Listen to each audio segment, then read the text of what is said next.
мына тоқал алу керек деп насихаттап жүрген немесе кешегі бір депутат бар ғой, заңдастыру керек деген, өзі нәпсілері үшін сөйлеп жүрген сондай адамдарды мен жекпе-жекке, жеке диспутқа шақырам. Мен тоқал алуға қарсымын, насихаттағандарға қарсымын. Ер адам жүрегі төртеуге арналған, мықты еркек алу керек тоқал екеу-үшеуден, күнде бір тамақ жемей, неше түрлі тамақ жеп тұру керек деген сияқты тоқалдыққа насихаттап жүргендерге мен қарсымын. Сол білімді, ақылды ғалым болса да, сол адамның дұрыс емес екенін мен дәлелдеп беремін. Бетпе-бет сөйлесем десеңіздер, сондай адамдарды комментарияға белгілеп кетіңіздер. Қаншама отбасылар қазір сол тоқал алам деп ажырасып жатыр. 4-5 бала шағасын тастап, тоқалға барам деп қаншама отбасының шырқы бұзылып жатыр. Ұрыс жанжал, ол нағыз адасушылық, үлкен қателік ол нәрсе. Соны насихаттап жүргендер, биліктегілер көбісі ер адамдар. Ер адамдардың нәпсісі сондай екі әйел алу немесе тоқалдары бар ма, тоқалдарды армандап аңсап жүр ма, өздеріне ыңғайлы қылып сондай нәрселерді шығарады, айтады. Міне солай еркектеріміз бұзылып құртылып жатыр. Қаншама әйелдердің көз жасы, жетімдердің көз жасы мына елімізге тиіп жатыр. Сосын мына әйел адамдарды кінәлі қылып көрсететіндер.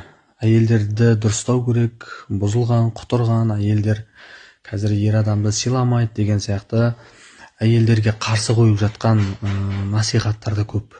Ол нәрседе дұрыс емес деп есептеймін.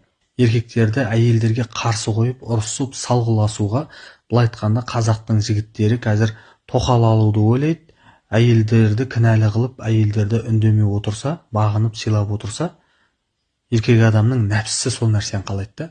Тоқал алу, әйел адам қарсы келмей, былай айтқанда еркек адам білген істеп жүре берсе деген осындай насихаттарды көп айтады да.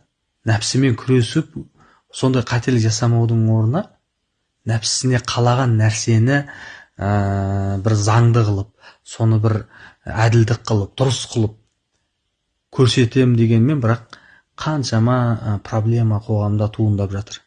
Еркектеріміздің наоборот әлсіз болып, қоғамды, елді ойлап, өсіп, өніп, дамуға, игі істер жасаудың орнына тоқал алуды ойлап, әйелдерді кінәлап, бағындыруды ойлап жүр.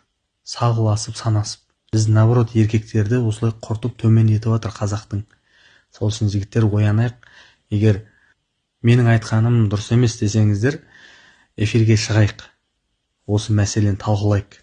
Құрметті, намысы бар жігіттер, әпке қарындасын ойлаған жігіттер, нәпсісін емес, әпке қарындасын қызын ойлаған жігіттер, лайк басып жақсы пікірлеріңізді қалдырып кетіңіздер.